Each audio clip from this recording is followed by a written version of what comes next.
Hello student, today I will explain fourth chapter, a question of trust from your Footprint Without Fit textbook, grade 10th. This chapter is written by Victor Canning. ये जो chapter है a question of trust, ये Victor Canning के द्वारा लिखा गया है, जो इंग्लैंड के बहुत ही famous novelist and thrillers writer थे. और इनके जो थ्रिलर्स होती थी वो romance, mystery and unexpected and highly thrillings से समाप्त होती थी.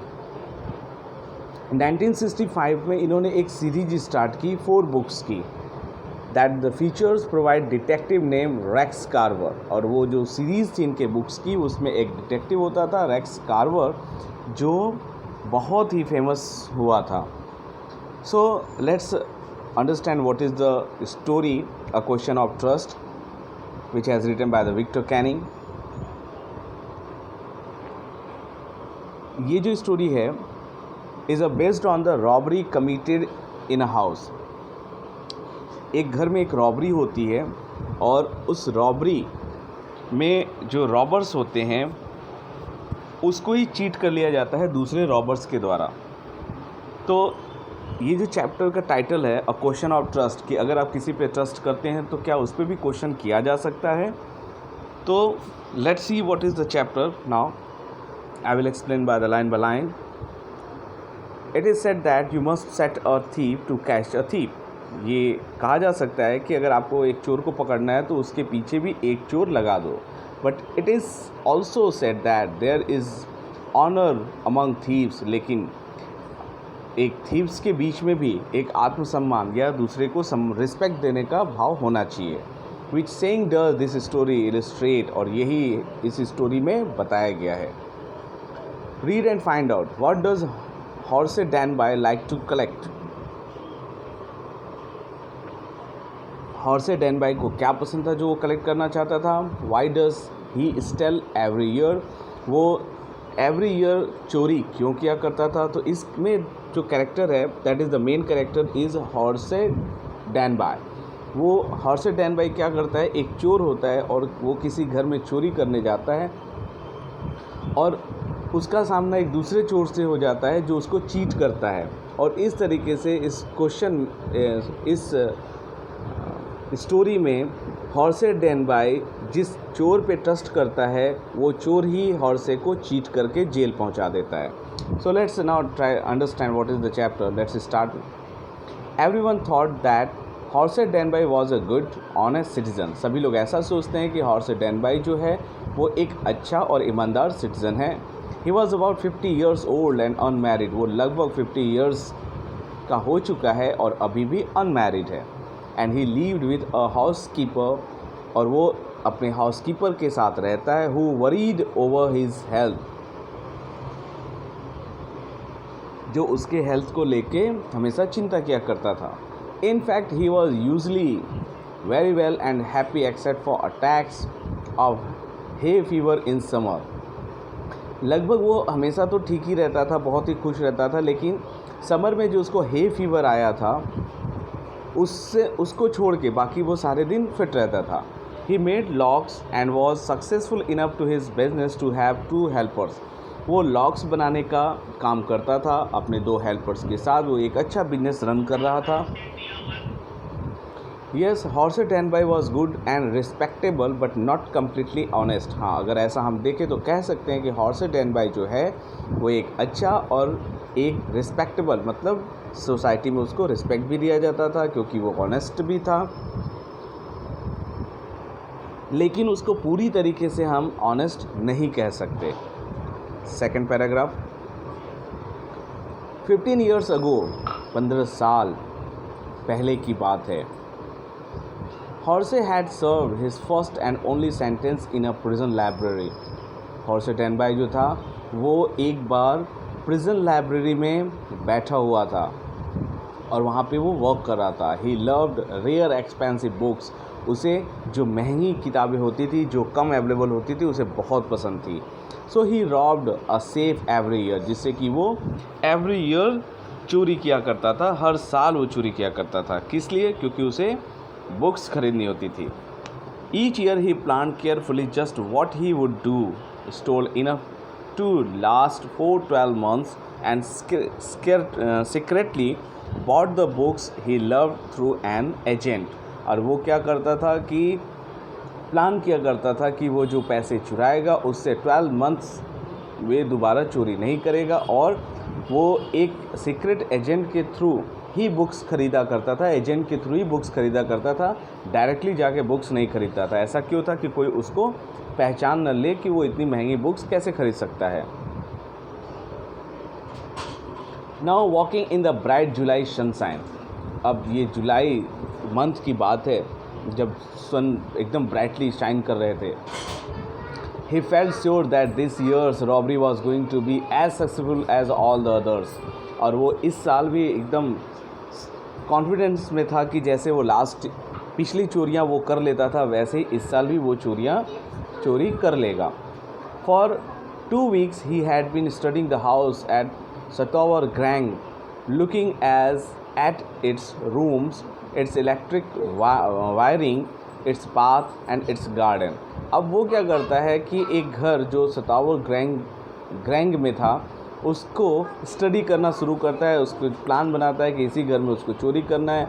वो उसके रूम्स को देखता है, इलेक्ट्रिक वायर्स को देखता है, उसमें आने जाने के रास्तों को देखता है और उसके गार्डन को भी ध्यान से देखता है, जिससे कि वो उस घर में आराम से जा सके, चोरी कर सके और चुपके से निकल सके।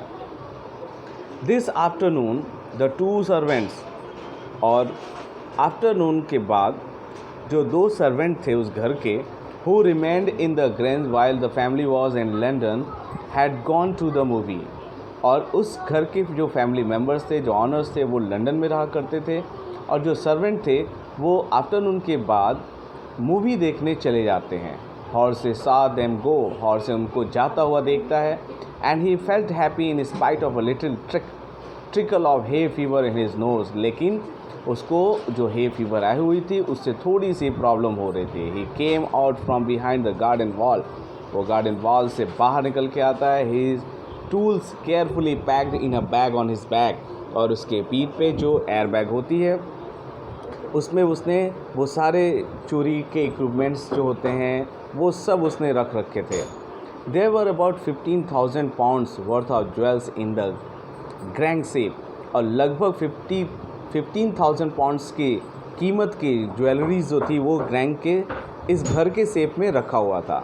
If he sold them 1 by 1, अगर वो उसे एक एक करके बेचेगा, he expected to get at least, तो उसे ऐसी उम्मीद थी कि वो लगभग 5,000 enough to make him happy for another year. तो वो 5,000 उससे बनाएगा और वो नेक्स्ट आने वाले ईयर्स में उसको दूसरी चोरियां नहीं करनी पड़ेगी, उसके लिए ये पैसे बहुत हैं। There were 3 interesting books coming up for sale in the autumn. अब ऑटम के सीज़न में जो 3 बहुत ही इंटरेस्टेड बुक्स जो थी वो रिलीज़ होने वाली थी। Now he would get the money he wanted to buy them. अब उसके पास पैसे भी थे और वो उन किताबों को ख़रीदना चाहता था।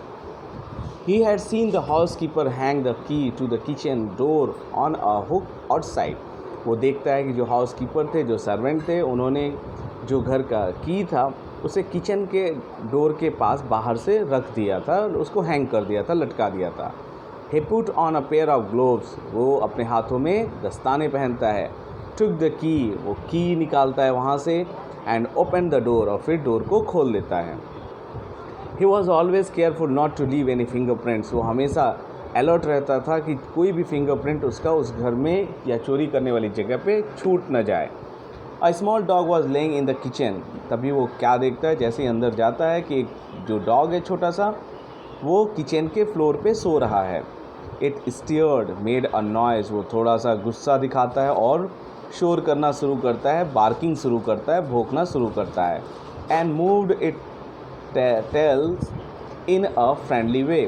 और फिर वो अपने पूंछ को, टेल को एक फ्रेंडली वे में, जैसे कि वो इस हॉर्से को जानता हो, ऐसे फ्रेंडली वे में वो अपनी पूंछ को हिलाना शुरू कर देता है।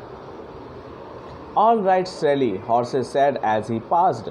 और जैसे ही वो डॉग के पास से निकलता है तो वो हॉर्से बोलता है, सब ठीक है शैरी। All you had to do to keep dogs quiet was to call them by their right names and show them love.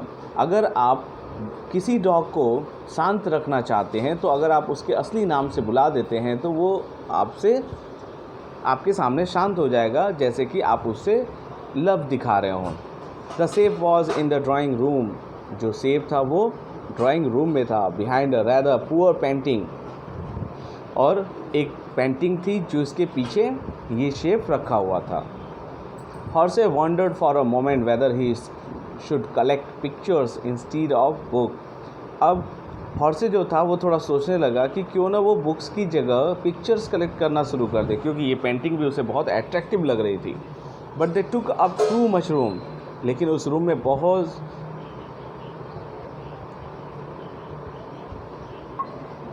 लेकिन अब ये जो पेंटिंग्स थी वो बहुत ज़्यादा वहाँ रखी थी और उसका जो घर था वो बहुत ही छोटा था. In a small house books were better. तो वो सोच रहा था कि मेरे छोटे से घर में बुक्स ही है जो अच्छा है, मैं पेंटिंग्स नहीं रख पाऊँगा. There was a great bowl of flowers on the table. Table पे बॉल्स रखी थी जिसमें फ्लावर्स रखे थे. And Horace felt his nose tickle. और हॉर्से को जो है फीवर हो रखा था उससे उसे एलर्जी हो रखी थी किसी खास चीज़ों से. तो यहाँ पे फ्लावर से भी उसको एलर्जी थी जिससे कि वो स्नीजिंग करना शुरू कर देता है. He gave a little sneeze and then put down his bag. वो एक स्नीज मतलब छींक मारता है और अपने बैग को वो नीचे रख देता है. ही केयरफुली अरेंज हिज टूल. वो अपने टूल्स को जो वो चोरी के लिए लाया था उसको निकाल के अरेंज करना शुरू करता है. He had 4 hours before the servants return. उसके पास 4 घंटे थे सर्वेंट्स के आने से पहले. The safe was not going to be hard to open. Safe इतना मुश्किल नहीं था उसको ओपन करना. After all he had lived with locks and safes all his life. और इन सब के बीच वो उन्हीं लॉक्स और सेफ के बीच में ही अपने काम को कर रहा था. पूरी ज़िंदगी उसकी इसी में चल रही थी. The burglar alarm was poorly built. और जो बर्गलर अलार्म था, जो एक चेतावनी भरा अलार्म जो बजता है, वो बहुत ही कमज़ोर था, बहुत ज़्यादा स्ट्रॉन्ग नहीं था. वो he went in to the hall to cut its wire. वो हॉल में जाता है और उसके वायर को कट कर देता है जिससे कि वो सेफ खोलने में बज न सके. He came back and sneeze loudly as the smell of the flowers came to him again. और जैसे ही वो वहाँ पर आता है सेफ के पास, तभी फ्लावर का जो खुशबू होता है, जो स्मेल होती है, उसके नाक में जाती है और फिर से वो एक तेज़ ज़ोरदार छींक मारता है. How foolish people are when they own valuable things. वो सोचता है कि जब कोई भी पर्सन इतनी वैल्यूएबल थिंग्स, बहुत कीमती चीज़ों को रखता है तो इतना फुलिश मूर्ख कैसे हो सकता है. Horse thought. हॉर्स ऐसा सोचता है. हॉर्से थॉट. हॉर्से ऐसा सोचता है. A magazine article had describe this house giving a plan of all the rooms and picture of this room. The writer had even mentioned that the painting hid a safe. कि एक magazine है जिसमें article एक छपी थी इस house के बारे में, जिसमें पूरे रूम के पिक्चर से और यहाँ तक कि राइटर ने पेंटिंग और पेंटिंग के पीछे जो सेफ है उसके बारे में भी लिख रखा था. But Horace found that the flowers were hindering him in his work. लेकिन हॉर्से को ऐसा लग रहा था और उसे फील हो रहा था ऐसा कि ये जो फ्लावर का स्मेल है वो उसके कामों में रोक रहा है. He buried his face in his handkerchief. वो हैंकरचीफ से अपने नाक को साफ करता है. Then he heard a voice say from the doorway, what is it, a cold or hay fever. तभी उसको डोरवे से एक वॉइस सुनाई देती है. बहुत ही हार्ड वॉइस थी वो. और वो वॉइस में क्या पूछा जाता है, व्हाट इज़ इट, क्या है ये, कोल्ड है या है फीवर है. Before he could think Horace said hay fever. और बिना सोचे हॉर्से तुरंत बोल देता है है फीवर है. And found himself sneezing again. और फिर से वो छींकना शुरू कर देता है. The voice went on, you can cure it with a special treatment, you know if you find out just what plant gives you the disease. अब वो कहता है द वॉइस वेंट ऑन, कि जो वॉइस आई थी जो जिसने हॉर्से से पूछा था कि you can cure it with A special treatment, तुम एक स्पेशल ट्रीटमेंट के साथ इस बीमारी से छुटकारा पा सकते हो. यू नो, क्या तुम्हें ऐसा पता है, if you find out just what plant gives you the disease, अगर तुम्हें ये पता चल जाए कि किस प्लांट से तुम्हें ये एलर्जी हो रही है, I think you would better C a doctor, तो मुझे लगता है कि तुम एक डॉक्टर से कंसल्ट कर लो। If you are serious about your work, अगर तुम अपने काम के लिए सीरियस हो। I heard you from the top of the house just now, और मैंने अभी अभी घर के टॉप से तुम्हें स्नीजिंग करते हुए सुना है। सो अब स्टूडेंट, ये जो वॉइस है वो है किसकी? क्या वो ऑनर की है या फिर कोई दूसरा चोर भी वहाँ पर है? अब ये जो क्यूरियोसिटी है वो नेक्स्ट लेक्चर में मैं आप लोग को कंप्लीट करूँगा। Thank you.